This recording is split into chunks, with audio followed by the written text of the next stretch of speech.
주님께서 여러분과 함께 또한 사제의 영과 함께 루카가 전한 거룩한 복음입니다. 주님 영광 받으소서.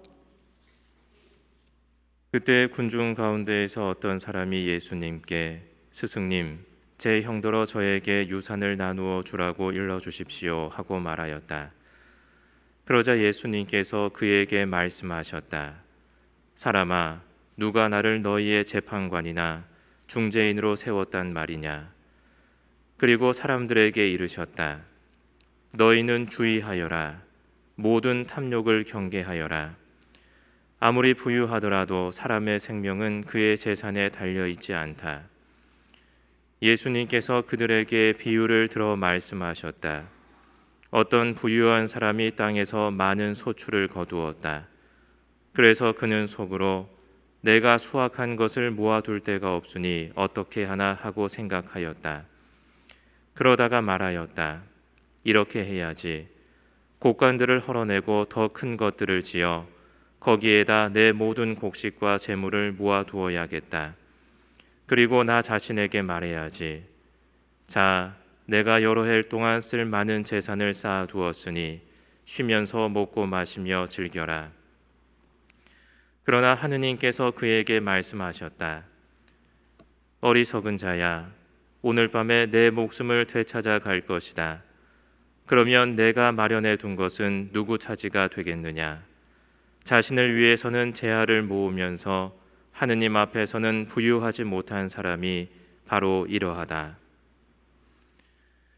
주님의 말씀입니다. 그리스도님 찬미합니다. 평화를 빕니다. 평화를 빕니다.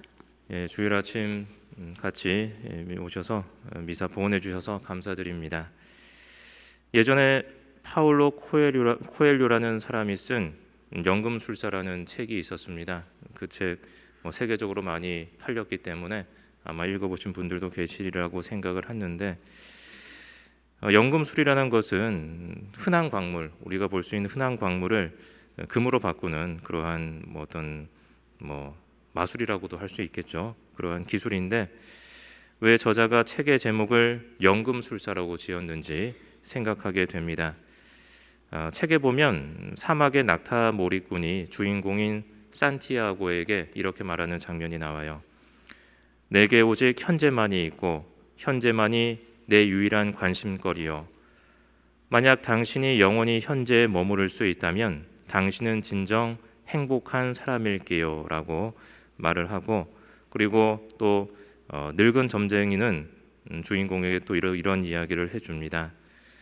비밀은 바로 현재에 있네. 현재의 주의를 기울이면 현재를 더욱 나아지게 할 수 있지.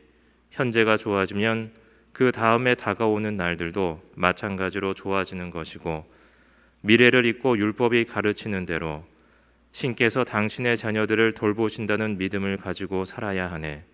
하루하루의 순간 속에 영겁의 세월이 깃들어 있네 라고 주인공에게 이야기를 해주게 되는 것이죠. 오늘 복음에서 예수님은 탐욕을 경계하라고 말씀하시면서 사람의 생명은 그의 재산에 달려있지 않다라고 말씀을 하십니다. 보물을 이 땅 위에 쌓지 말고 하늘에 쌓으라는 말씀과 어떻게 보면 같은 말씀이라고도 할 수 있겠죠. 사실 보물을 이 땅 위에 쌓는 것이 더 어려운 것 같아요. 저는 아무리 돈을 벌려고 해도 돈을 잘 못 벌겠고, 그리고 오히려 마음만 돌리면 하늘에 보물을 쌓아두는 것이 더 쉬운 일이 될 수가 있겠죠. 그렇다면 이 땅 위에 보물을 쌓는 것과 하늘 위에 보물을 쌓는 것은 과연 어떤 차이가 있는 것일까 하고 생각을 해보게 됩니다. 아마도 그것은 인간이 자신을 의지하느냐 아니면 하느님을 의지하느냐 하는 그런 차이일 수가 있을 것 같습니다. 우리 신앙인들에게는 아마 그러한 의미가 있을 것 같은데, 자신을 의지하며 사는 것과 하느님을 의지하며 사는 것은 삶의 자세의 차이를 가져오게 됩니다. 둘 다 열심히 살죠. 하느님을 의지하는 사람과 자신을 의지하는 사람, 겉으로 보면 둘 다 열심히 살아갑니다. 어떻게 보면 자신을 의지하는 사람이 이 세상의 관점에서는 더 열심히 살아갈 수도 살아가는 것처럼 보일 수도 있죠. 그렇다고 해서 자신을 의지한다고 해서 열심히 살지 않는 것은 아닙니다. 둘 다 열심히 하루를 살지만 열심히 사는 이유가 다른 것이죠.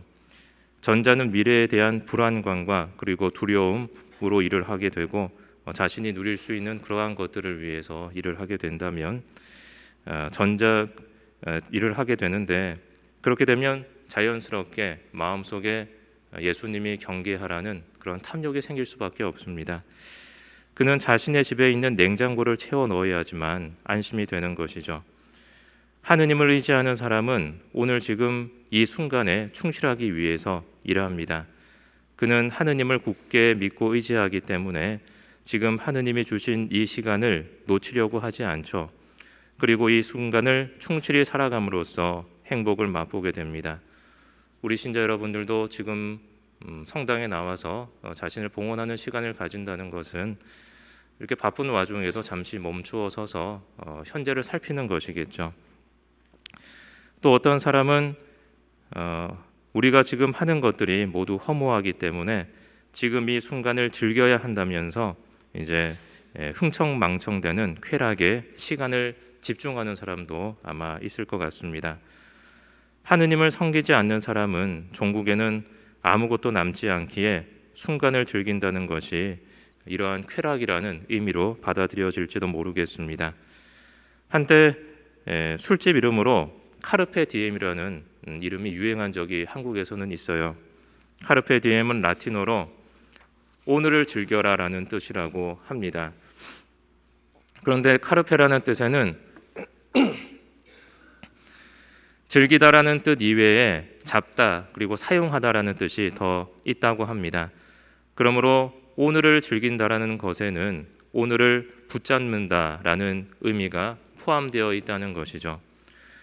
우리 그리스도인에게 있어서 오늘을 붙잡는다는 것은 무엇일까 하고 생각을 해보게 되는데, 이 순간을 붙잡는 것이란 바로 하느님께서 지금 이 순간 우리에게 주는 은총을 붙잡는다라는 말이 아닐까, 그런 생각을 해보게 됩니다. 행복이라는 것은 먼 미래에 우리에게 주어지는 것이 아니라 바로 우리가 살아가고 있는 이 순간을 붙잡을 때 주어진다는 것이겠죠.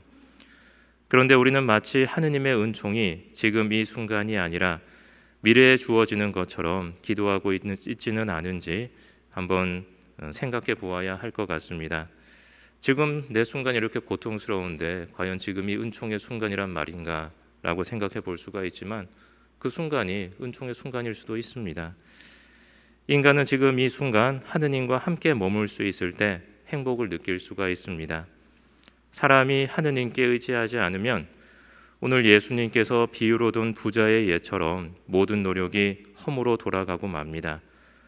우리는 지금 이 순간을 살아가고 있습니까? 아니면 몸은 지금 이 자리에 있지만 헤어나오지 못하는 과거나 아직 오지 않은 미래에 머물러 있습니까? 우리는 지금 우리가 가지지 않은 것에 더 신경을 씁니까? 아니면 내가 지금 가지고 있는 것에 대해서 만족하면서 하느님께 감사하면서 살아갑니까? 우리의 평범한 일상을 찬란한 황금으로 바꾸어 놓는 것은 과연 무엇인지 한번 생각해 보시기 바랍니다. 어떻게 보면 우리도 우리 삶에 있어서 연금술사가 되어야 하는 것이죠. 우리의 삶을 값지고 귀하게 바꿀 수 있는 그런 연금술사가 신앙인은 되어야 할 것 같습니다. 우리는 항상 오늘 하루 이 순간을 영원처럼 살 수 있도록 노력하는 신앙인이 될 수 있어야 하고, 그러면 하늘나라가 그리 멀지 않음을 깨닫게 되겠죠.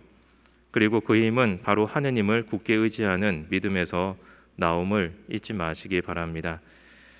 더운 한 주 건강히 보내시기를 기도드리겠습니다.